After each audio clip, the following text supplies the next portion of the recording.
You geared up for number 2? I'm going with number 2. That was my fault. I'm swatting a fly and I closed the lens cover, and it quit our production. Take 2.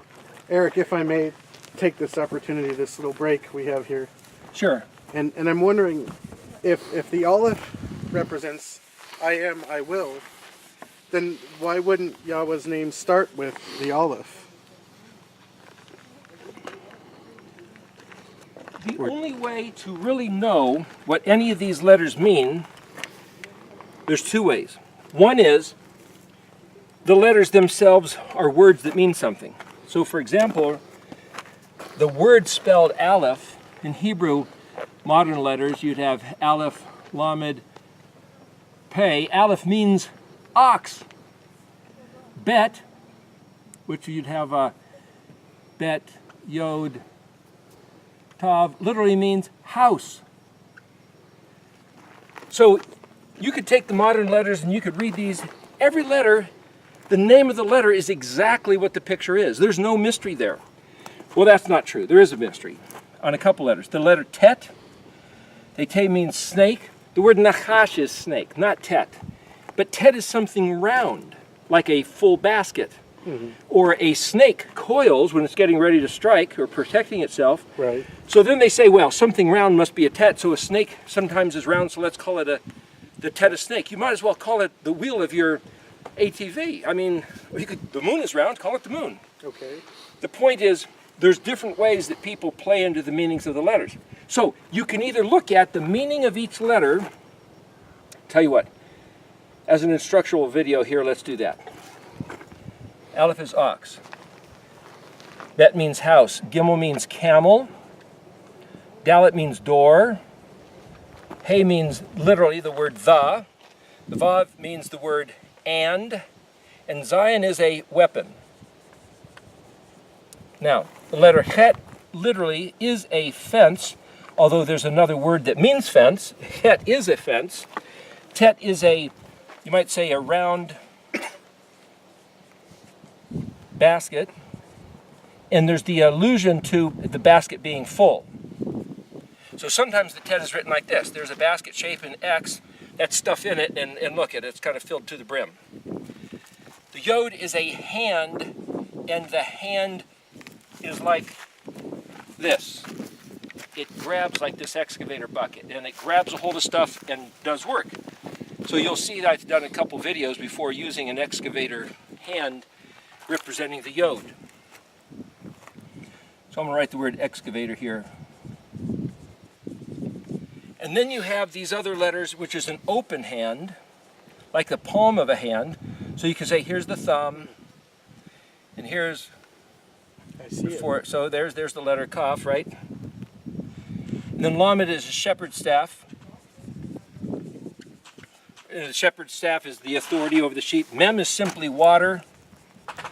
Nun is something that jumps out of the water. So they say it's a fish, but nun doesn't necessarily mean fish. And the dictionary says, well, nun is to be into activity, like multiplying fish. So like there's a fish multiply like real fast. Nun represents like a school of fish.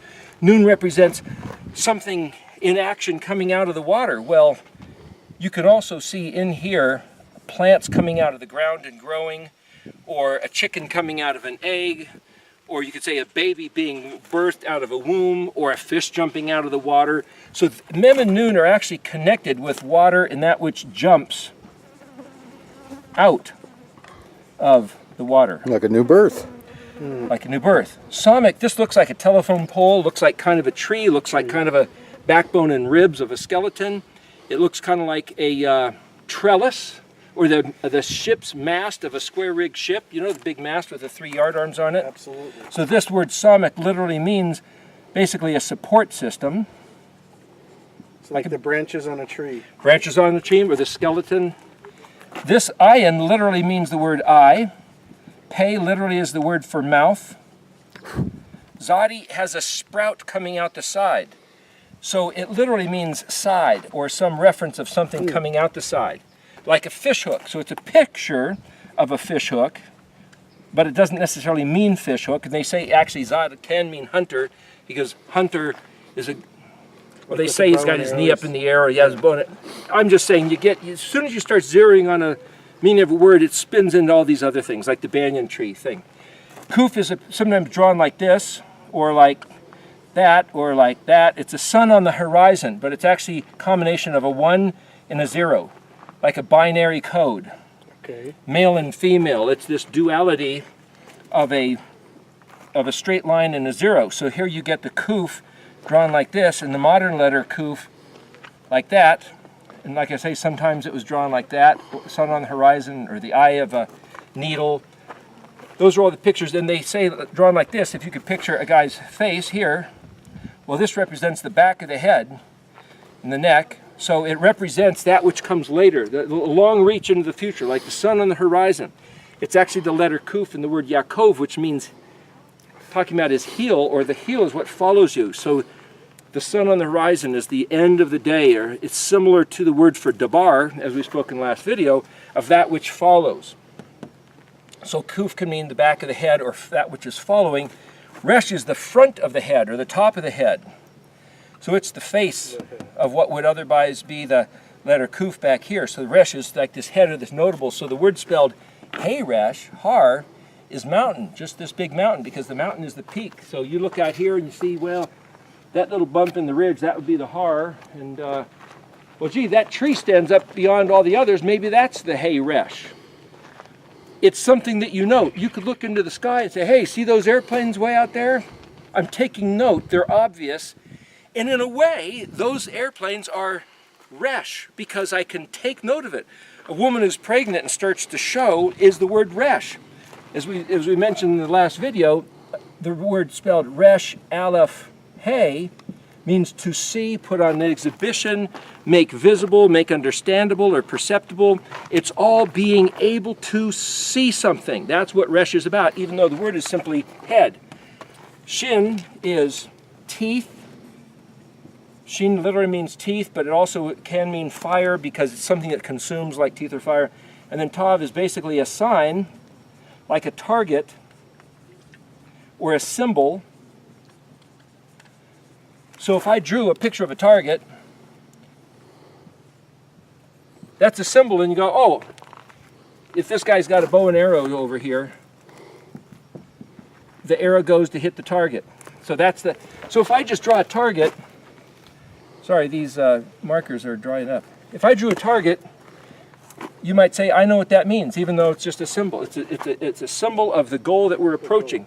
That's what the letter tav is. Right. And that's the eye of the aleph. The bullseye. The bullseye. Get right. it? I didn't get it here. Carry on. My mind is on a track, and your words Carry just on. threw me off. Just knock it off and get to teaching. So if this is self-referential of I am or I will, this is a big if. If the word spelled aleph-mem means if, or on condition. The letter spelled aleph-yod means an island in the sea, or where, like, what, where? It's like you're looking for something. And then aleph says, here it is. It's almost like this vortex of down to here. It's almost like a picture of a funnel. Hi, Leo. Nobody will get that but Leo. But if you have a funnel shape as the aleph, he didn't appreciate that. The point is, if you take stuff and you take this stuff and you pour it in here, it comes out to be this specific thing. You make light of my jokes, and I have no clue what the heck you're talking about. The aleph Touché. concept is taking some possibility and zeroing it into the bullseye. Okay. So the aleph taking all possibilities. In other words, the Almighty might have considered, what color should I make the sky? Should it be gray or pink or yellow, though it is at times green or chartreuse? Oh, tell you what, let's make it blue. So what a beautiful day. This is a great blue sky day. He decided to make it blue. It could have been anything. So the one on the other side of the aleph is the one that determined what it's going to be. So the aleph-taw, that's like the boiling down. Look here. Look at this. I said this. So the aleph-tav, I'm trying to show you the heart of the aleph. is that it references one on the other side of the aleph who holds the funnel to take everything and, what do you call that when you put something in a still and you distill it down? If you distill down to what it is, this is actually the bet. The bet becomes the object of your intention, which was the target of the tav. So I'm trying to show you that what we're going to do is go through each of the letters and realize the letters are not just pictures of what they mean. They relate to each other in what's called a continuum. If you understand the entire course of the letters, how they fit next to each other, then you'll see why when the Almighty gave his name, he said Yod, Hey, Vav, and then Hey again. That's where he gets Yahweh. And if you don't know what this letter means, or this one, then you'll only understand the sound of his name, or the spelling or pronunciation of his name, but you won't understand the essence of his name.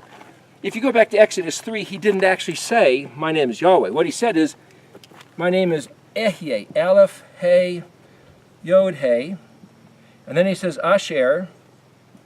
And then he says Ehyeh again, Aleph, Hey, Yod, Hey.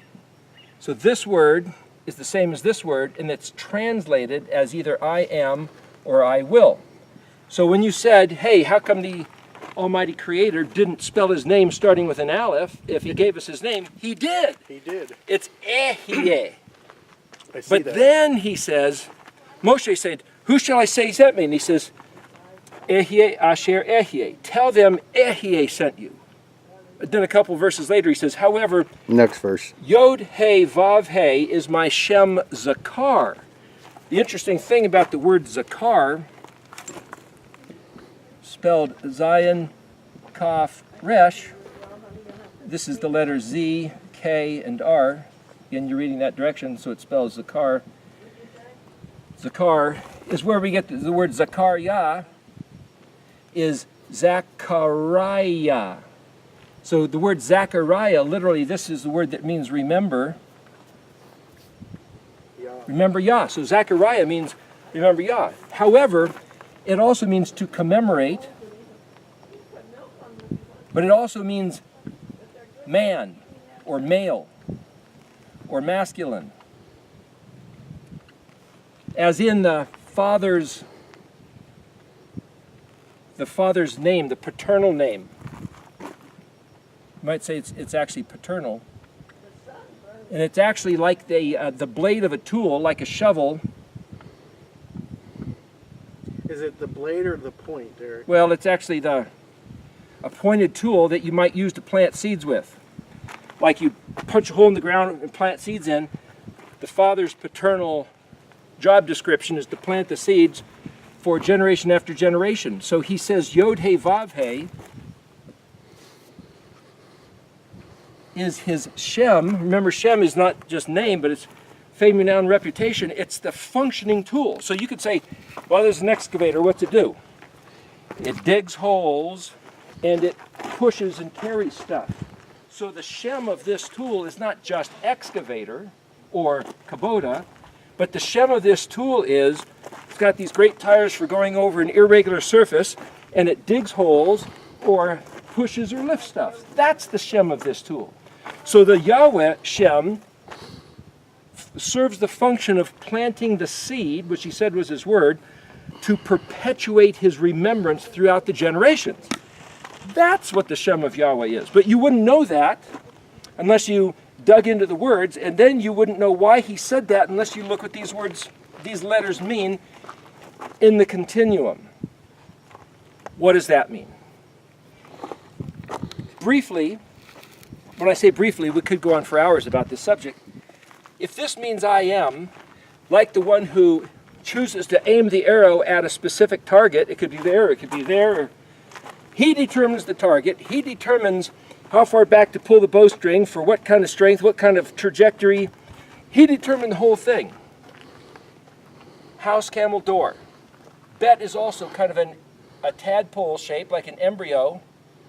The head extending through the backbone, reaching out to the arms, so you have the individual mind of the person introspective, and then you have reaching out, backbone, arm into the world as extrospection, you might say.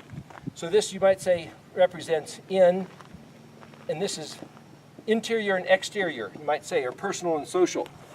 The point is, as a house with the concept of in, it's a picture of to embody. So the letter bet has to do with being in material form. So I could say that this aleph represents the omnipotent, eternal creator of all things, and those all things are the letter bet. It's the material substance, the essence of this cosmos, this universe.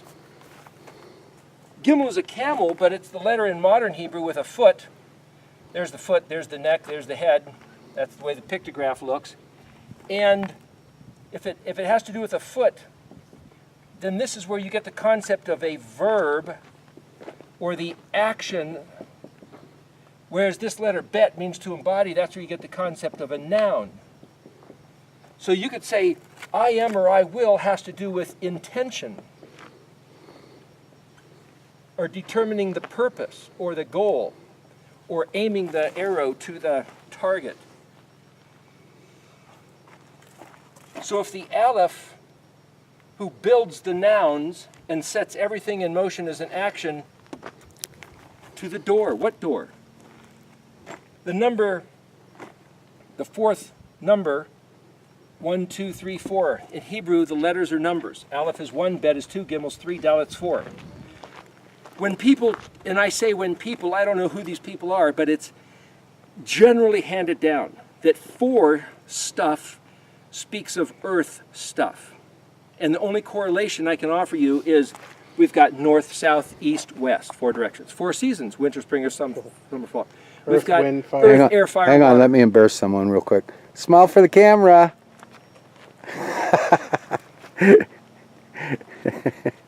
Okay. Hi. Anyway, so if 4 speaks of earth, then here's a little mystical level. We have in English the word earth. I don't think you can read this. Let me try another color. No, I don't think orange is going to show up very Here, well. if we have the word earth, in Hebrew the word is aretz. In Greek it's terra, where we get the word territory, terracotta, territorial. What's the correlation? They sure look like each other reversed there. If you look at aleph, resh, zadi, this is A-R-T-Z. But if you read it Hebraically, but if you turn it around this way, you get T-R-A, that's Terra, which is Greek. And if you slightly pollute the Hebrew phonetics into English, the R is a ear, and then the TZ is changed to TH. So earth is actually coming from the Hebrew word aretz. So in Hebrew, are the TZ is also interchangeable with the TH sound? It's Is that polluted. true? And so it's not that it was It it's not wasn't that that's originally. okay. It's not originally. Not originally, it just became that. Isaac Moseson, he wrote a book called The Origin of Speeches. I recommend it highly. Isaac Moseson is a great guy. Just so you know, he hates the paleo, but he's a great scholar, and I Well, we recommend found his that out. book. Huh? We found that out the other day. Well, anyway, here's another interesting thing about the earth. The word resh zadi is where we get the word run or rats. It sounds like rats. Aleph, remember, if you read it as a prefix meaning I am or I will, and resh zadi can mean the course that you run.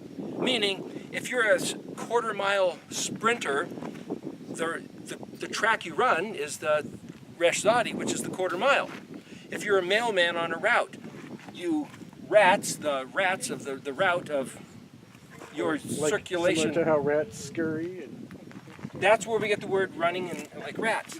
But if this means I will, in the dictionary it says the word spelled aleph resh comes from a French word where we get the word area, meaning a tract of land. Well, there's a verse where Yahweh says, "You're going to build a temple for me? Why, are you kidding me? Heaven is my throne and earth is my footstool. What can you build for me?" Earth is his footstool. So you might think of a guy sitting back with his feet up in the air, casual. You look in the dictionary for the word Hebrew, it's not the word ottoman, where you put your foot in the air, but it means the place you put your feet. The place you put your feet. That's the earth. So here's another way to read these letters. I, who created material cosmos of the entire universe, I will embody myself to whatever degree that means, and give myself a foot so that I can go and place it to the earth, which is the place where I chose to put my feet, so I can run this course. What course? Well, here's the rest of the aleph-bet. So I can run this course to that goal, which is the same course he gave us. So you could see right here in the aleph-bet that one way to read this is the Almighty Creator of heaven and earth, and however he did this is up to him, which is a whole other discussion, but he formulated a body made of dusty earth and gave himself a foot to come and run the rats, the course from aleph to tav with the people that he made. And those people are the men. This is the number 6 vav, and when this says hey vav, hey is to reveal, remember we discussed it last time, or appear. It's the word the, which means to say, hey, look at that. So hey, look. Here's another interesting thing. The word spelled bet gimel dalet, literally baged, is the word in the dictionary that means Camouflage. to camouflage, deceive, betray, beguile. What did he do? Why would he deceive, betray, and beguile? Because he gave himself a foot, dressed up in camouflage, to come and walk the earth, looking like a man. The Messiah. What? The Messiah. It's right there in the letters. It's right there. In the Not only looking like a man, but this man would be distinguished by weapons and thrown behind a fence, which is like the tomb, and a big round rock rolled in front of the tomb and sealed by the Roman seal. That's one way to read it. Another way, he came down here looking like a man, now let's read it backwards, to show man the door of how to get back to the house of the Father. Oh, wow. Yes. He came down here to show us a way of how to get back because we got lost along the way. Here's another way to read it. When Pilate was whipping Yeshua, so if Yeshua is this man, he put Yeshua to the weapon and he said, hey, ecce homo, behold this man. Homo meaning man in Latin. So when he says, hey, behold what we've done to your king, behold this man, the word this is spelled Zion Hey, or it's spelled Zion aleph-tav. So when he says, behold, that's the word spelled Hine, which is Hey Nun Hey. So he said, behold Hine Zat Vav man, which is the word Ish, Aleph Yod A-I-S-H in English would be Aleph Yod Shin. So this, for what it's worth, there's a bit of controversy on the video. When he said Hine, he might have said et, which would be aleph-tav, ishu.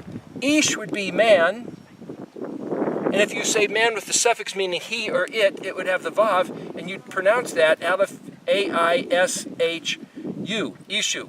Now, how would you write that in English letters or Greek letters? I-E-S-U. Hey, how about that? That's where they got Jesus from. Thank you, Mr. Pilate. When he put him to the weapon and said, Hine et ishu, behold this man, all we have record is that he was speaking Latin, which was ecce homo. Here's the point. Mr. Pilate validated that this was the guy who came concealed as this guy, thrown into the tomb, and then this word here, het tet yod, we're almost at the end of this video, het tet yod in Hebrew means my sin. Het tet aleph is the word sin, het tet yod would be my sin, or I incur guilt, or my sin offering, or decontaminate me, or find me favor. So in the aleph-bet it reads, the one who created the heavens and the earth, gave himself to foot, to come down, walk the earth in disguise, looking like a man, who would be put to the weapon, thrown into a tomb, and sealed so that he could enable man to get back into the sealed off fence, which was the kingdom of heaven, Het, by showing him the door back to the Father's house, which was by keeping the Torah, following him along the path because we got lost. And because of this event, my sin is paid for because he took it upon himself to decontaminate me and cleanse me so that I could find favor. And that's what's written in these words, Aleph through Yod. Hallelujah. Isn't that great? That is. The rest of this is another video. All right. All right.